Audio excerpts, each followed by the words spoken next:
everybody. Welcome to the Fleece and Harmony Knitting and Crochet podcast. If you're watching this on the day that it's published, it is December 29th. 3 more days until the new year. And the three of us are here for the introduction because we are doing just a little bit of a abbreviated podcast with just the three of us are going to sit together and just to kind of round out the year. As usual, the podcast is recorded in our yarn shop. That's in our woolen mill on our sheep farm in Belfast, Prince Edward Island. So welcome everybody. So as I said, we're just going to do kind of a short podcast this time. There's a couple, everybody's got projects except for me. So you might notice my voice sounds a little bit different. So I was a little bit under the weather for a few days, which I'm totally using as an excuse not to have accomplished anything. Totally. Anyway, so, but luckily Simone and Betsy have been busy and have finished some things. So I'm totally relying on them this time. And I don't know who we want to start with. Why don't we start with what you're knitting, Simone, and then we'll I was going to say, Simone's been busy. Yeah, so Simone has we go back and forth once. Exactly. So we'll let Simone start. Okay. Then we'll give her a little break because she's obviously been prolific. And then we'll let Betsy show her stuff, and I'll nod knowingly and cheer them both on because I have nothing. Okay. So we'll start with a finished object. Okay. So this is, what is the name of this pattern? The Regular Guy Hat. The Regular Guy Hat. The Regular Guy Hat. Okay. Yeah. So this is a project that Kim picked. Yeah. We have a box of yarn in the mill here, and we decided that we're going to make some hats for the community fridge. Right. And this is the hat pattern that Kim picked out, and I thought looks pretty good. Yeah. Quick. Yeah. So I actually, in the newsletter, made a link to the barley hat with Tin Can Knits, which is also an excellent choice if somebody wants to just a really simple one. Yeah. But then I was rifling through some papers and I found the copy of the Regular Guy Hat pattern, which is even, I would say it's even more easy than the barley hat. So I don't know if I can get it on Ravelry, but if I can, I'll put a link for that hat. But it is called I have a paper copy, so I'm not sure how I ended up with it. I think it is on Ravelry because I looked it up. Okay. Yeah. So, and I'm sure it's a free pattern. Yeah. So, yeah. Anyway, super simple, but does the trick. Simple and fast. Yes. I got this yarn, not this Saturday, but last Saturday. Right. I went home and I thought, I'll just start it. And then I finished it. Yeah. I have never in my life started and finished a knitting project in the same sitting. Well, I can tell you, because I did one as well, that it is possible with this. Yeah. Even if you're slow so knitter. fast. It's a thicker yarn. Yeah. So it works really good with a worsted weight yarn. You used 4mm needles. I went down smaller because I wanted to make the hat a little bit smaller, but I think I might have went a little bit too far because it is really, and even me, I was able to get up to the decreases before I stopped knitting. But I could have, and I didn't work that long on it. So you totally can do it. Yeah. Yeah. There we go. I have been really bad this week about not washing and blocking my knits. I'm just going to do it all at once. Yeah. That's my excuse anyway. That's a good idea. When you're doing a series of small projects, though, I completely agree with that. Because then it's just one soak session, one laying out. Yeah, that makes sense. Yeah. So that's the first one. Okay. Can I just peek at the ribbing? Is that my favorite ribbing on there, where they do the 2x1? Yes, it is. 2 knit, 1 purl? 2x2. Or is it 2x2? 2x2. Oh, okay. Yeah.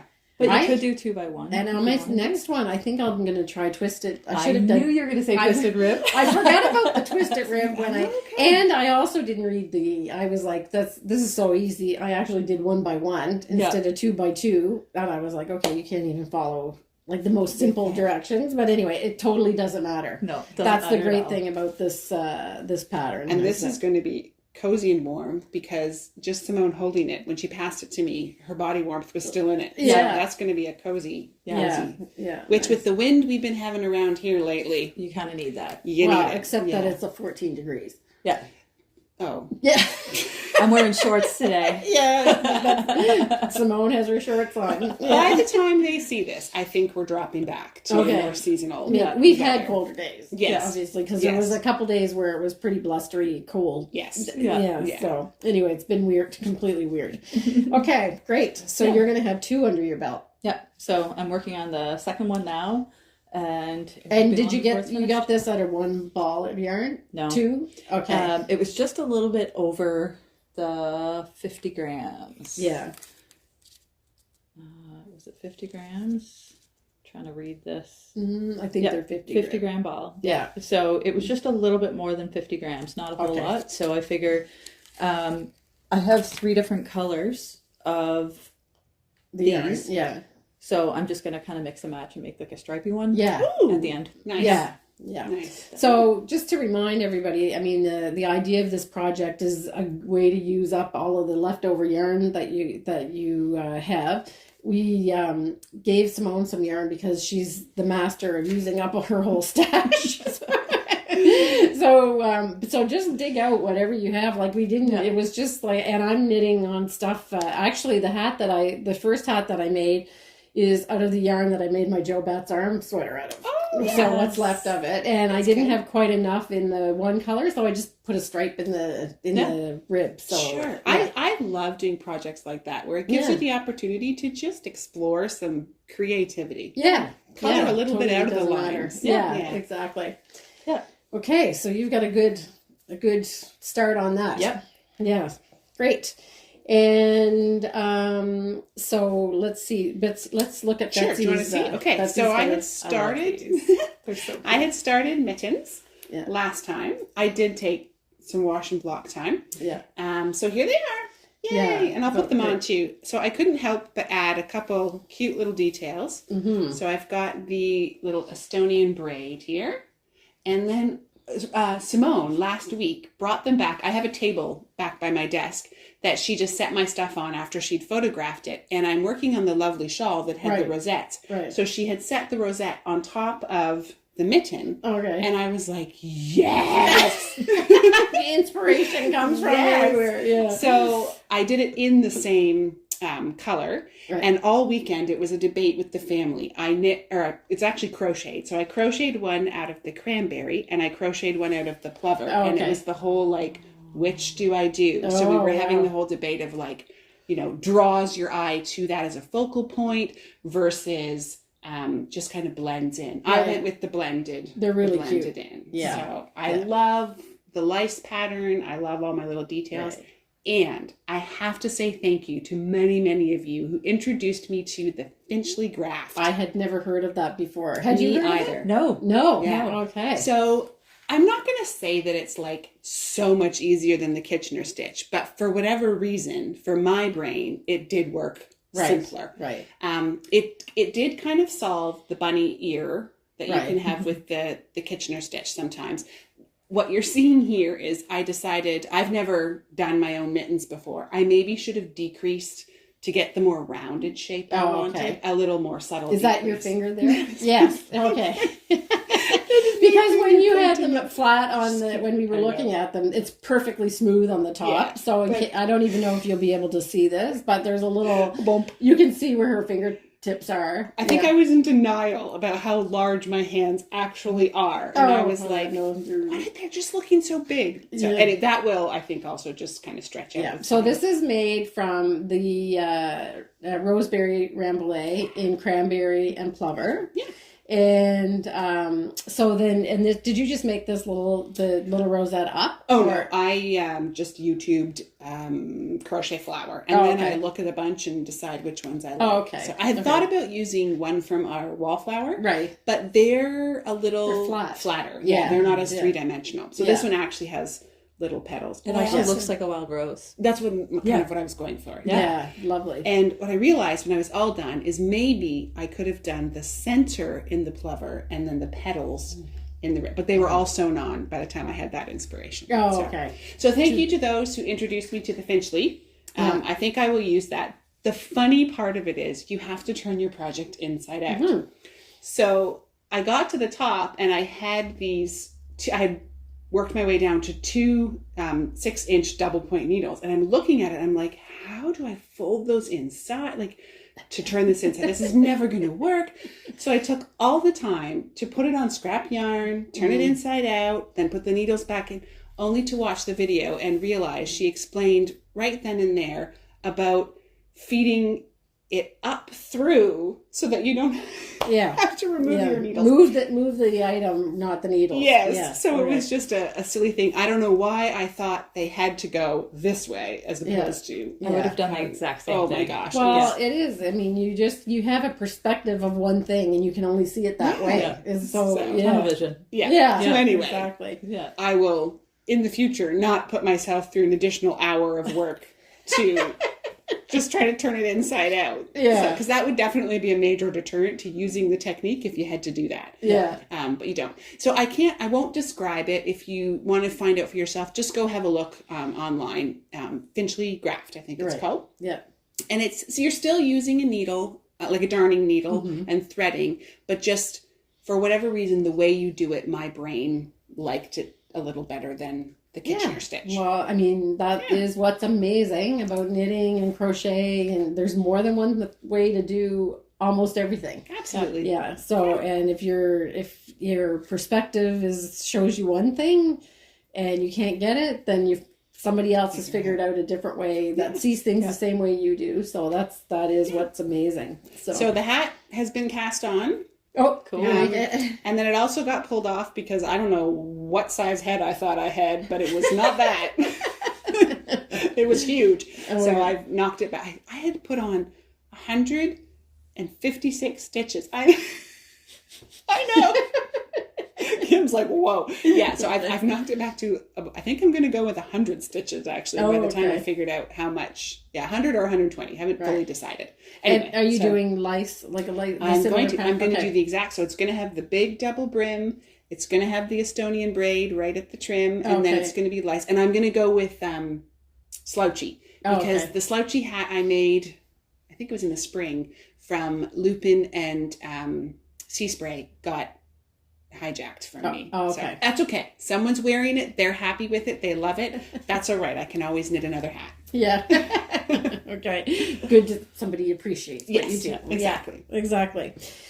Okay. So then, Simone, what else do you she have got next? I have a finished object. Little peek last time. Yes. I think you just had like the cast on. Basically. Yeah, I think I had just a little bit of ribbing. Yes. So this is a present for a friend that has taken up outdoor exercise and wanted to be really cozy during the winter. Nice. So I decided to make her something special. And this is just using mainly scraps from my stash.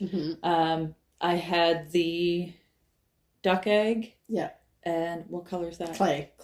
Thank you. Felted tweed. Rowan felted tweed. And the barn red. Yeah. And what color is that? Mineral. Okay. Yeah.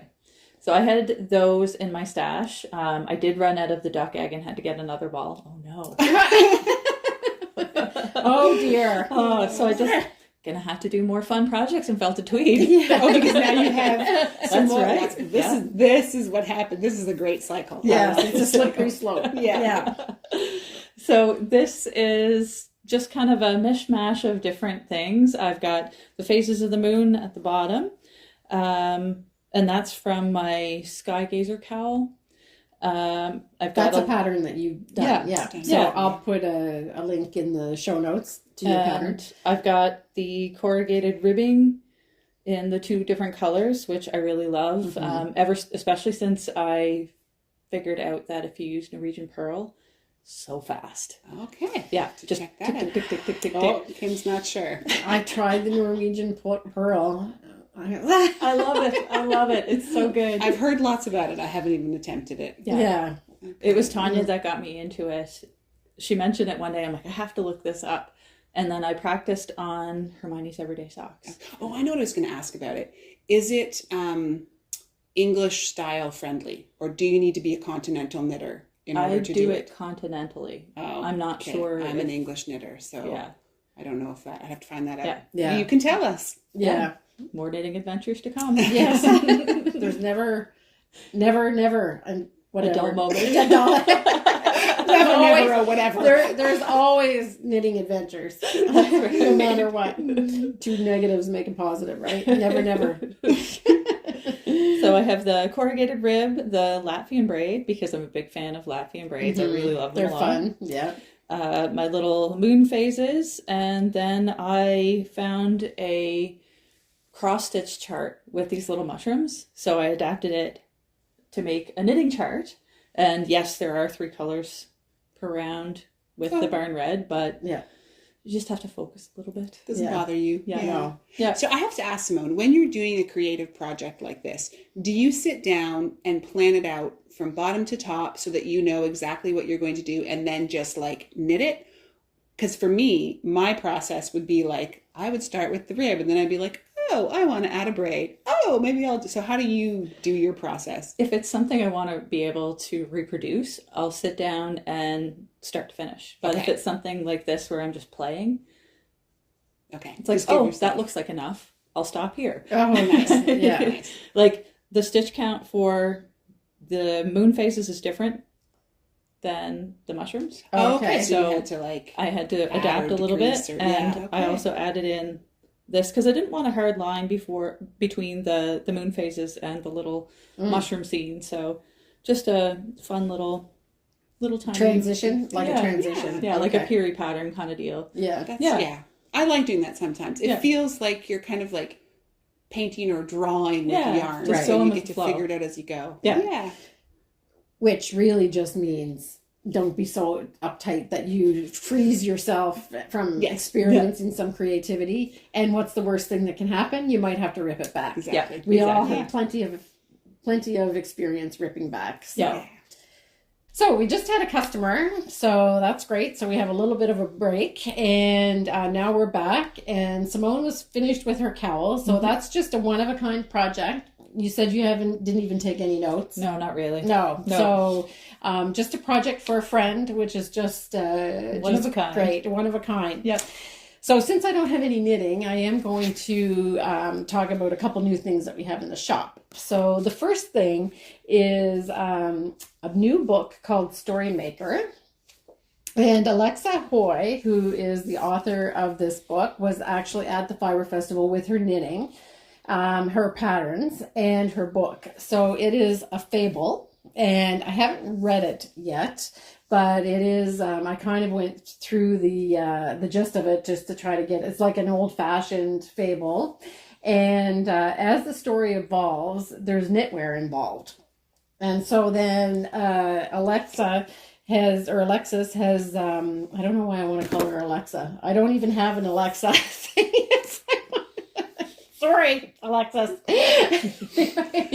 As the story evolves, there's knitting, and Alexis has created the patterns for the knitwear in the book, and there's some really, really beautiful designs in here. There's 12 patterns, so you get a story, you get knitting, and you get clothes at the end. I think it sounds like a dream. It's like the perfect trifecta. Yeah. So what more could you ask for? So we did bring in a couple of those, and again, it's called Story Maker. So if you're interested in something a little bit different, I did kind of take a little bit of a peek, and like all good old-fashioned fairy tales, it's a little bit dark in places, I think, but Everybody loves a good villain. yeah, exactly. So I didn't read the whole thing, so I don't want to make too much of a judgment on it, but it's a real true like old-fashioned fable. So I'm thinking it looks like something perfect to go home on the Christmas break with. I think so. Because I'm also seeing this hood on the back here, Yes. which I have been dreaming about making a hood, but hadn't wrapped my brain around exactly what I want it to look like. Yes. But that looks right. So fantastic. if I can quickly find the picture of it, I think it's got nothing to do with Little Red Riding Hood, but it does kind of seem like there might be some channeling of old-fashioned. Okay, there's a lot of different things in here. Yeah, there and is. I think It's more towards While the you're back. searching, it actually brought up this idea for me. So what is that not syndrome or that, when you're zygote or something, when you're Zygote? Yeah, when you're doing something, but your brain is insisting on thinking about something else. So that happens to me quite frequently while I'm reading or knitting. It wants to be thinking about the other. So this is both in one. Yeah.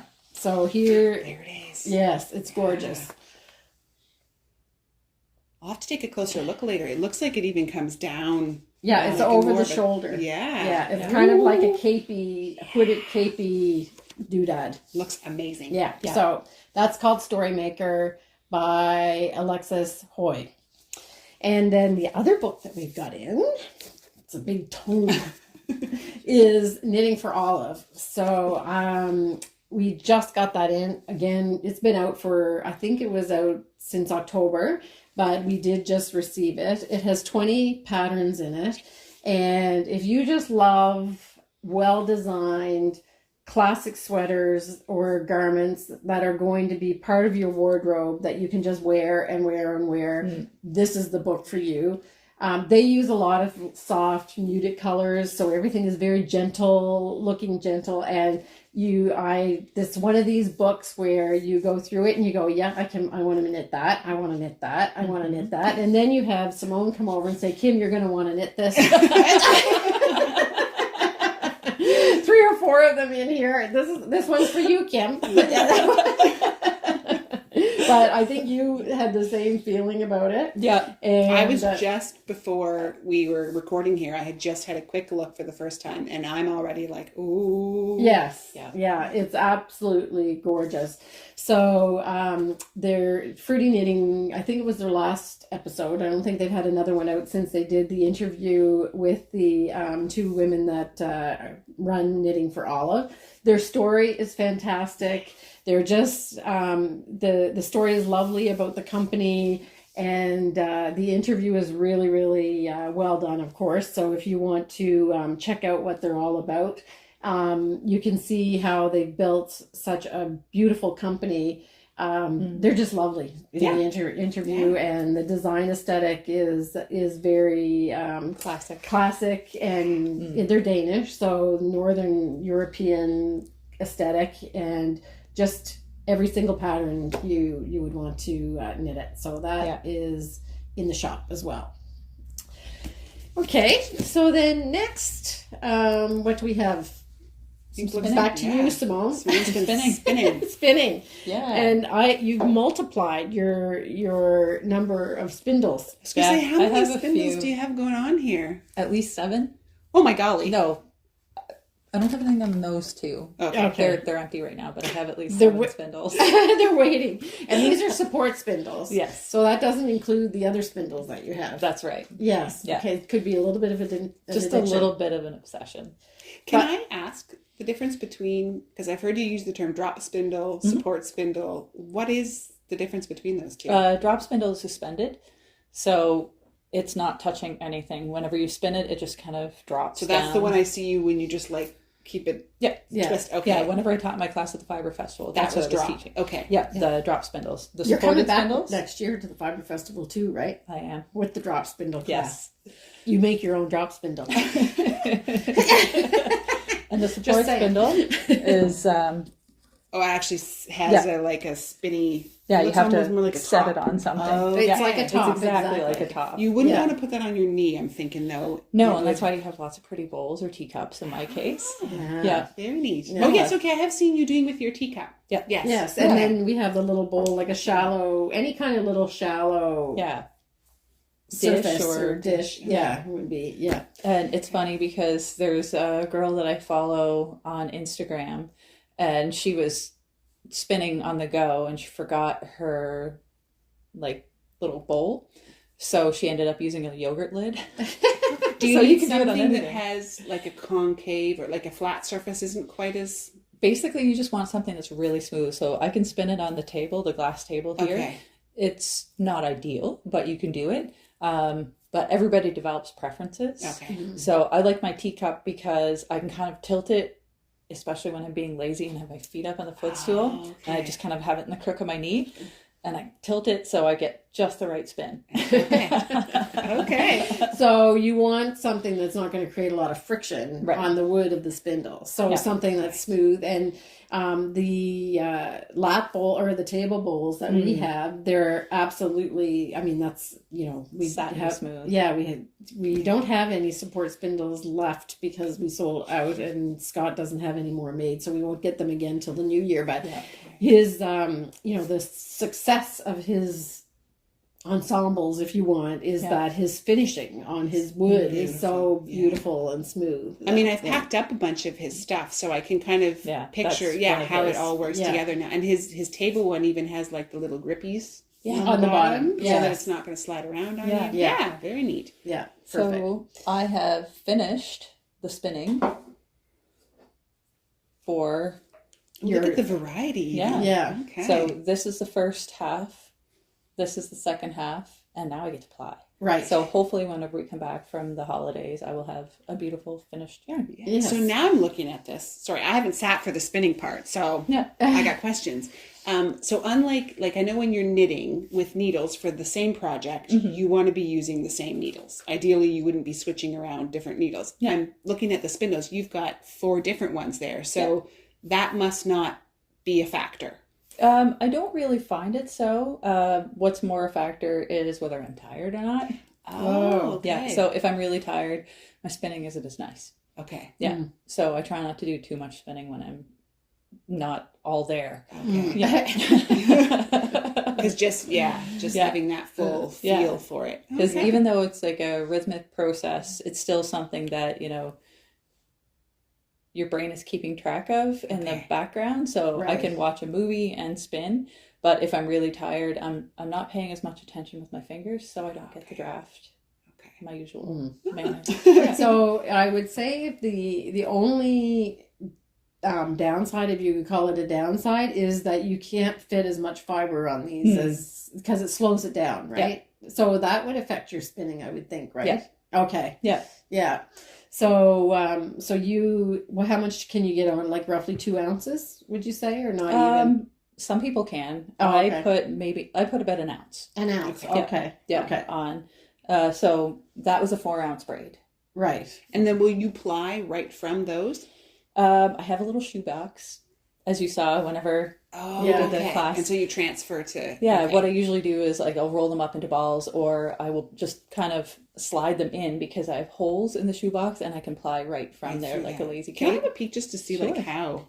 So then you make this more like it comes off like this, right? Yes. So So you just put like it a in bobbin for a spinning and a wheel. bobbin. Yeah, exactly. That is oh my goodness. Yeah. Wow, I'm impressed. Yeah. That is super fine. I did not know human hands could do that. That is really, and I'm loving that color selection. Yeah. That was a gift from Joanne. Yeah. She gave me the braid when she went to Tadmagush. Not last year, but the year before. Oh, okay. To To Woolstock East? Yeah, she said, "Is there anything you want?" I'm like, "Spinning fiber." Yeah. So yeah, that's what she came up with, and I didn't care the color or what it was. I let her pick for me, and it was a good choice. Right. So is that the whole braid on those 4? Yeah. Okay. And how much yarn will that turn into? I don't know. 4 ounces. Just Yeah, 4 ounces. I was reading length. But I'll figure it all out whenever it's plied. Okay. Because like in the mill, I ply it and then I soak it and then hang it to dry without tension. Oh, okay. And then I measure my yardage and figure out, approximate what weight it is, so like DK or fingering. So the difference being when you're doing it by hand, that information comes after. Yeah. Right? Like when you guys are working on the big machine, you have all those numbers that you We're put working in. towards something. Yeah. In this case, you're just working and I'm just playing. There are Okay. spinners out there that absolutely know exactly, well, not exactly, but they have a really, really good idea of, what thickness of yarn they're going for. Whereas I'm a little bit more laissez-faire and I just kind of let the fiber determine how thick it's going to be. So saying you can go either way. Yeah. You can have the plan in place or you can just enjoy it. Okay. So the one thing though, just because we're talking about it, is that when you're saying about what human hands can do, I'm not sure if you realize that some of that cobweb yarn that they make in Shetland for the Shetland lace is actually, I've heard it that some of the really good spinners can get it down to like 5 or 6 fibers with. Wow. Yeah. Okay. And so Orenburg shawls, same thing. Yeah. Wow. Yeah. So that's a whole rabbit hole you will have to look at because you're going to be totally amazed. That is amazing. Yeah. So that's how fine they're able to keep that in a continuous thread. So that's amazing. Yeah. Okay. So I have that, and I have one other spindle because it's a new project. Oh. So this is one that I started. Oh, nice. Okay, we haven't seen this one before. These, I was going to say, these look like Simone colors. You could wear this as a shawl with what you're wearing right now. Yeah. So this is one of the fiber bats that I bought from the Paisley Defender, Sue Smith, at the Fiber Festival. Okay. So I treated myself. I got some Sue bats because I really love them, and I started to spin them.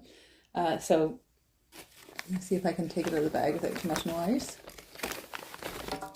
Oh, nice. Yeah. Her colors are really fun. So moody and I was going to say, it's kind of reminding me of the weather we're having lately. Yeah. So this is just half of the bat. I love the green in there. Yeah. Really, really nice. And she's got like... Look, it's even got like a little textures. aqua. Yeah. So do these little things become kind of like a Tweety effect with it? Yeah. Very cool. Yeah. Very nice. So just... So now you know you have to take a picture of that. Yeah. Okay. But never not spinning. And I've been doing the 100 days of spindle spinning. Right. And it's great fun. Mm-hmm. So how much time a day then do you dedicate to your spinning?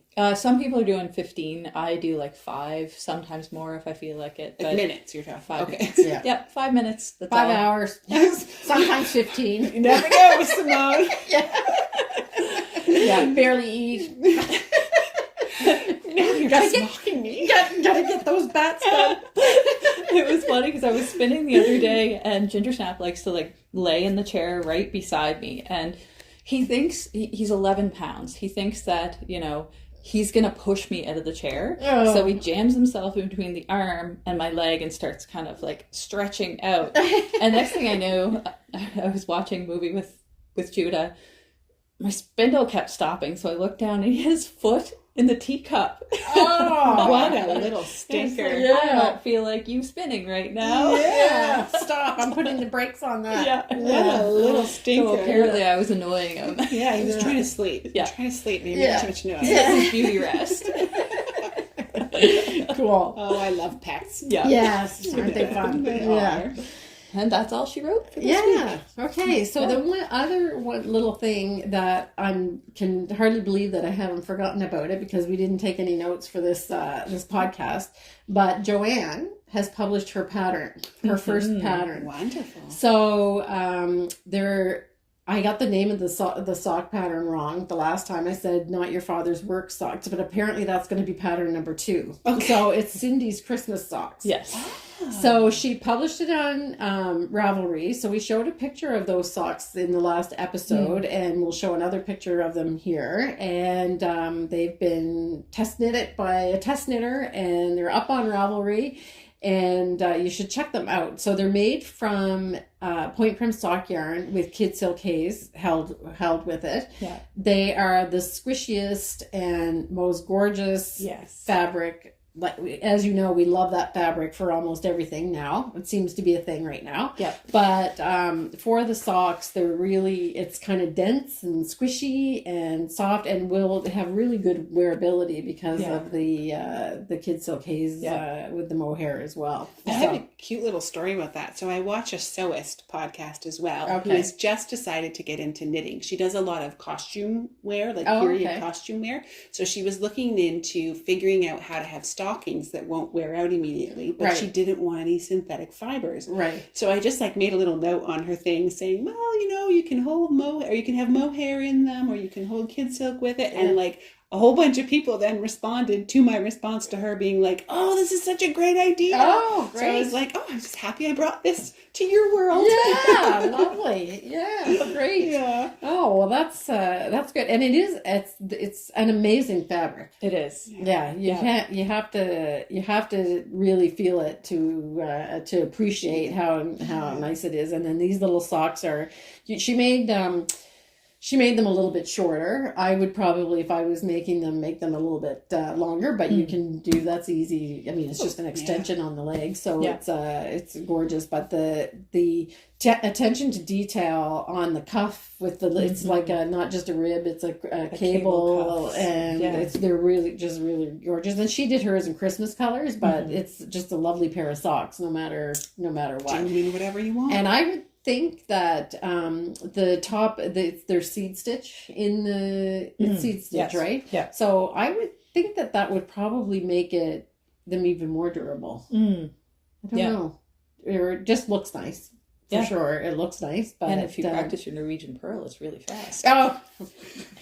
Now I'm gonna have to. She's shaming us into trying it. I don't know. I've never tried. I don't know. I might not be able to. I'm an English knitter. Right. You might not be able to. It is true. I don't know. Yeah, but you're a left-handed knitter. I am, but not. Simone actually knits like left-handed and goes the opposite direction. I don't. I knit like a reed, so from left to right. Where I don't. I still go the same way. Most of y'all do. Yeah. Oh, okay. And I can just do the right hand. I don't know. I started playing a little bit with right-handed knitting too, because Ken has that project at the desk, and we had a customer that was having some fun just looking at the yarn and stuff, so I might have picked it up and worked a little bit on Ken's project. That's great. Ken's going to come back in a couple of weeks when his project is done. Yeah, so you know what so that can be so he might conveniently leave more projects lying around the shop. If it's done, that's one thing. If he goes back and gets it and it's partly done, and then he needs to have it fixed, that's not so. I've mimicked his knitting style, so it should be. Good. Is that like deathly tight? No. Oh, okay. No, it wasn't too bad. That you can't even move the stitches on the needle? It wasn't that? It wasn't too bad. Oh, poor Ken. Poor Ken. Yeah. No. Just say I'm a tight knitter too, but holy smokes, when you can't. See, when I started out, I was like that. I joke all the time about how my knitting could stand up by itself. Well, I think that's a lot of people. You have to kind of relax once you get learned and you relax into it. But once because Ken has knit a lot of stuff, so he can knit. So I don't understand why. I find it's not easy to knit that tight. Yeah, because the stitches don't easily slide it off. But maybe he's knitting right on the tips of his needles because maybe. That's a thing. That's true. If you do that, then it shrinks your loop. Yep. Yeah, exactly. Yes. Patty Lyons has a whole he's nodding yes, that's what he does. That's what he does. Okay. We're figuring you out. It's kind of like we're analyzing the person from the knitting. Oh, geez. Please don't come to my. No, I don't want to turn. Anyway, I think that's it for this little fun episode. And so the next time we see you, it will be 2024. Wow. I know. Wild. It's wild. So have a happy new year, everybody. And stay safe. And have a lot of fun for the end of 2023. And we'll see you in 2024. Bye. Happy New Year.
Bye.